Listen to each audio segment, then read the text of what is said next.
നമസ്കാരം. അമേരിക്കയുമായുള്ള വെടിനിർത്തൽ കരാറിൽ നിന്ന് പിന്മാറുന്നതിനെക്കുറിച്ച് ഇറാൻ ഗൗരവമായി ആലോചിക്കുന്നതായി റിപ്പോർട്ടുകൾ. ലബനനിൽ ഇസ്രായേൽ വ്യോമാക്രമണം തുടരുന്ന സാഹചര്യത്തിലാണ് ഇത്തരമൊരു നീക്കമെന്ന് ഇറാനിലെ തസ്നീം ന്യൂസ് ഏജൻസി റിപ്പോർട്ട് ചെയ്തു. ലബനാനിലെ ഇസ്ലാമിക റെസിസ്റ്റൻസ് ഉൾപ്പെടെ എല്ലാ മേഖലകളിലും പോരാട്ടം അവസാനിപ്പിക്കണമെന്ന ധാരണയുടെ ലംഘനമായാണ് ഇസ്രായേൽ നടപടികളെ ഇറാൻ കാണുന്നത്. ആക്രമണങ്ങൾ തുടരുകയാണെങ്കിൽ കരാർ പുനഃപരിശോധിക്കുമെന്ന് ഇറാൻ വ്യക്തമാക്കുകയും ചെയ്തു. വെടിനിർത്തൽ കരാർ തകർന്നാൽ അതിന്റെ പൂർണ്ണ ഉത്തരവാദിത്തം അമേരിക്കയ്ക്കെന്ന് ഇറാൻ പറഞ്ഞു. സഖ്യകക്ഷിയെ നിയന്ത്രിക്കാൻ അമേരിക്കയ്ക്കാകുന്നില്ലെന്നും സയനിസ്റ്റ് ശത്രുക്കളെ ശിക്ഷിക്കുമെന്നും IRGC ഉദ്യോഗസ്ഥൻ മൊഹ്സിൻ റാസ എക്സിൽ കുറിച്ചു. US ഇറാൻ വെടിനിർത്തൽ കരാറിൽ ഇസ്രായേലിന് കടുത്ത അതൃപ്തിയെന്നുള്ള റിപ്പോർട്ടുകളുമുണ്ട്. ഇറാനുമായുള്ള ചർച്ചയിൽ നിന്ന് മാറ്റി നിർത്തിയതിലും തങ്ങളോട് കൂടിയാലോചിക്കാതെ വെടിനിർത്തൽ കരാറിൽ അന്തിമ തീരുമാനമെടുത്തതുമാണ് ഇസ്രായേലിന്റെ അതൃപ്തിക്ക് കാരണമെന്നാണ് വാൾ സ്ട്രീറ്റ് ജേണൽ റിപ്പോർട്ട് ചെയ്യുന്നത്. വെടിനിർത്തൽ കരാറിലെത്താനുള്ള തീരുമാനം അമേരിക്ക ഇസ്രായേലിനെ അറിയിച്ചിരുന്നില്ലെന്നാണ് റിപ്പോർട്ടിൽ പറയുന്നത്. ഇത് സംബന്ധിച്ച് തീരുമാനമെടുക്കാനുള്ള ചർച്ചകളിൽ നിന്ന് ഇസ്രായേൽ പ്രതിനിധികളെ ഒഴിവാക്കിയെന്നും വിവരമുണ്ട്. പാകിസ്ഥാന്റെ മധ്യസ്ഥതയിൽ USഉം ഇറാനുമായി 2 ആഴ്ച വെടിനിർത്തലിന് സമ്മതിച്ചതോടെയാണ് 6 ആഴ്ചയോളം പിന്നിട്ട യുദ്ധത്തിന് താൽക്കാലിക വിരാമമായത്.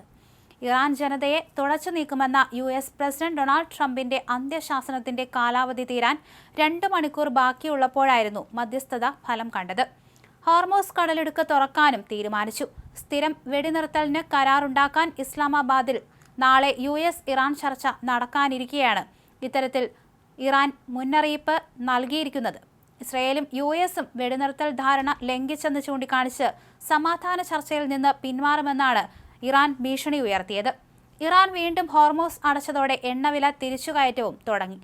US ക്രൂഡ് വില രാവിലെ ബാരലിന് 3.52% ഉയർന്ന് $97.73 എത്തി. ബ്രെന്റ് ക്രൂഡ് വില 2.87 മുന്നേറി $97.47. അതേസമയം അമേരിക്കയും ഇസ്രായേലും വെടിനിർത്തൽ ധാരണ ലംഘിച്ചെന്ന് ചൂണ്ടിക്കാണിച്ച് ഇറാൻ പാർലമെന്റ് സ്പീക്കർ രംഗത്ത് വന്നത് പ്രതിസന്ധി വീണ്ടും വഷളാക്കി. ഗാലിബാഫിന്റെ പ്രസ്താവനയ്ക്ക് പിന്നാലെ ഓഹരികൾ ഇടിയുന്നതിന്റെ സൂചന കണ്ടു തുടങ്ങി. USൽ ഫ്യൂച്ചേഴ്സ് വിപണി 0.1% വരെ നഷ്ടത്തിലാണ് വ്യാപാരം തുടങ്ങിയത്. ഇസ്രായേൽ ലബനനെതിരെ ആക്രമണം തുടരുന്നു. ഇറാന്റെ വ്യോമപരിധിക്കകത്ത് ഡ്രോണുകളെത്തി. യുറേനിയം സമ്പുഷ്ടീകരണത്തിനുള്ള ഇറാന്റെ അവകാശവാദം ലംഘിക്കപ്പെട്ടു എന്നാണ് ഗാലിബാഫ് പറഞ്ഞിരിക്കുന്നത്.